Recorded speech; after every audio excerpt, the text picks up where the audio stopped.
Hey guys, so in this video, we're going to get into balance sheet assumptions to help build the balance sheet for the roll up. So let's just start with that, right? Let's just add rows and columns here. Balance sheet assumptions, right? So what are we assuming, right? So there'll be a year zero, of course, balance sheet. What's the first thing, right? We're buying stores or we're setting up stores. So we need to know what is unit cost to start one store, right? So we had that number, right? Cost to set up a store on the capex, and then there will be rent deposit, right? So there's a cost to set up a store. It was roughly, this is in rupees, right? So just divide CR 2.6. Rent deposit was just divided by CR. Okay, so we have this total cost to set up one. What am I calling it? Why am I calling it a store? Right? It's a restaurant.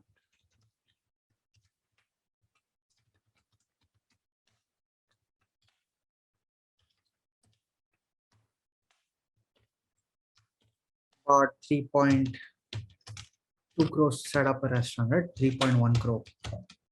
Now, in what are the number of stores you are adding, right? Let's just track that from here.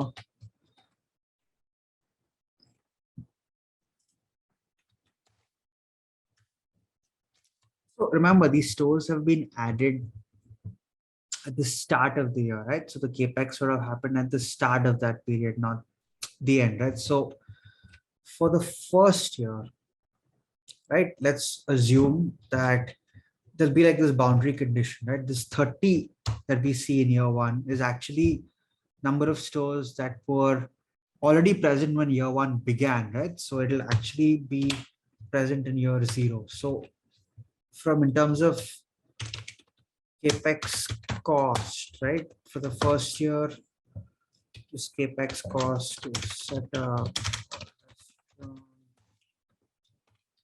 it will be this into 30, right? Let's just lock this G60 and then for other years it'll be just the same thing. The reason I'm doing this is because when we incubate the balance sheet at t is equal to 0 for the roll up, right? All the capex for the first year is happening at this point at t is equal to 0. So it will not be flowing through the cash flow statement for the first year, but from second year onwards, all of your capex will be flowing through the cash flow statement. That's the reason why we're doing it in year 0 and not year 1, right? Let's just here, right? Capex.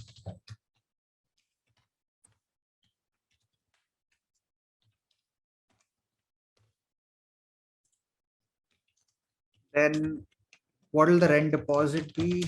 Rent deposit required will just be this into stores added, right?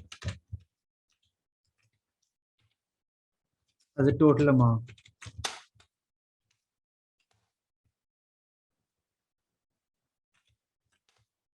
Will it be this, or will this be the incremental rent deposit each year, like a cash flow item? This will be like the incremental amount, right?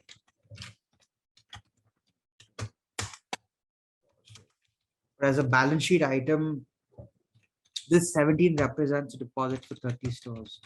This 22 represents a deposit for 40 stores. But as a balance sheet item in year 2, you will have 22 for these 40 stores, as well as 17 for these stores, right? So you're going to have to come up with that schedule. So let's just same thing that we did here.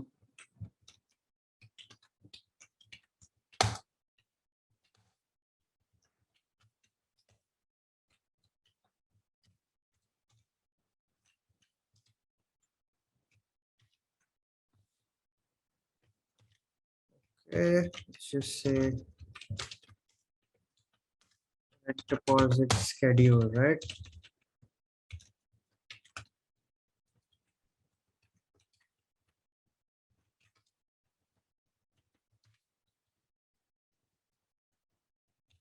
Year one, it will be this.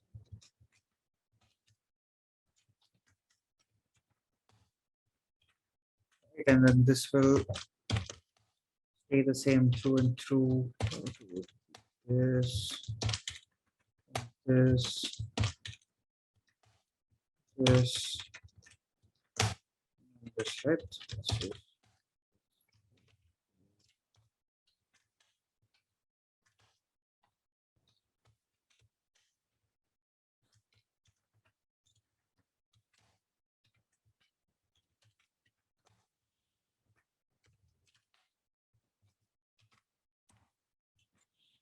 This will also actually be 17 because again of this boundary condition that we are playing around with. Incubate. So we've done capex cost, right? We've computed rent deposit, the incremental rent deposit that will be required each year, and the rent deposit. The balance sheet item. Now, all of this capex, right, as well as this incremental rent deposit, will have to be funded through equity or debt or both. What have they told us in the problem statement? At the unit level, they told us make it 50-50. Let's just assume the same. Let's link it to this. Let's say equity raise and debt raise to open new stores, right? So what is the total capital required in this year? It'll be this plus this, right? Times, let's just assume, what's the equity amount? 50%.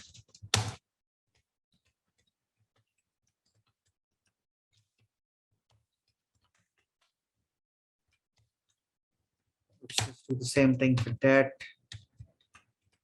58, this should be 59, right? Yep, that's correct.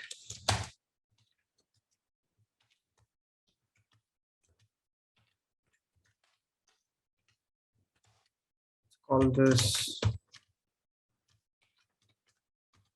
financing schedule, right? How are we going to finance all of this? Okay. So we have this.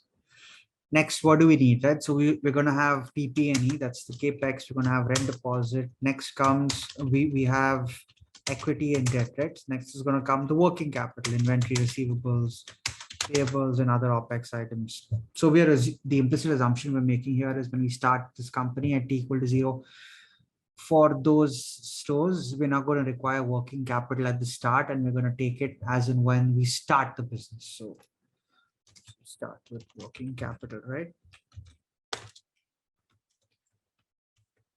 Working capital days, right?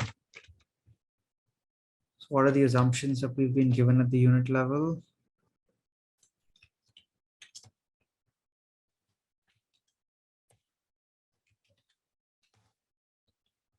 So at T equal to 0, there's no NWC requirement. That's the assumption we're making. Here it's 40.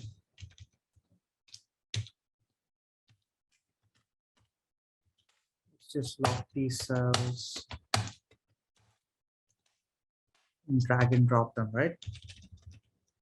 And is there anything else? Revolver is going to come later on. PP&E schedule, right? Okay, so let's just do this. Beginning PP&E plus growth capex plus maintenance capex,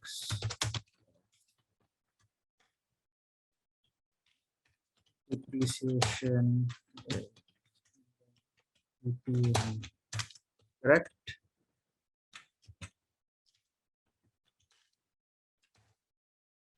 Okay. So how are we going to go about doing this? What is the beginning PP&E in year 0? Rather the ending PP&E, it'll just be this, right? It'll be capex cost, right? Yep. Year 1, just take this, simplistic this, okay. Growth capex is nothing but just this, right? Capex cost to set up a restaurant. Year 1 it's 0 because we're doing it at equal to 0, but year 2 onwards, it's going to be the amount of money that it actually costs. Have this maintenance capex. So let's go to depreciation first, right? We get from the P&L.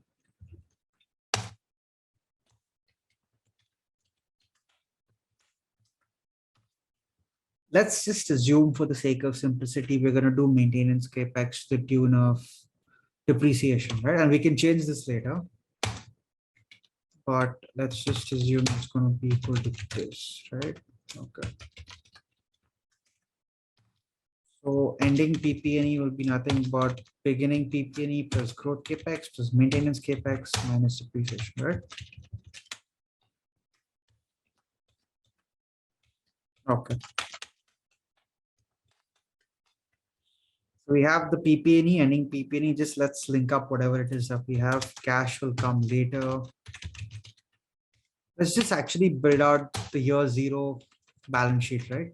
At this point in time. We're assuming 0 cash upfront that we're going to hold. PP&E is going to be this.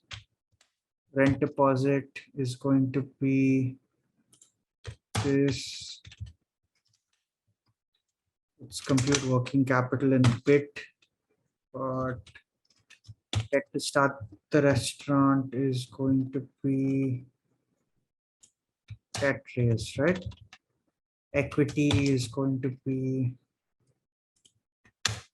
equity raise, right?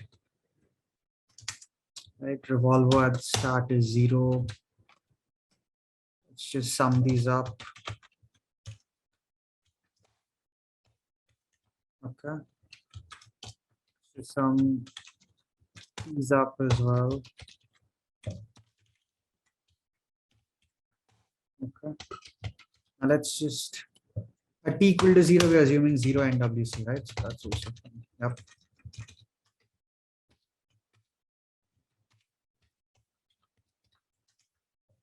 Okay, so we have the balance sheet at t equals to 0. In the next video, we're going to compute the balance sheet from year 1 to year 5 with whatever data we have so far. See you guys in the next video.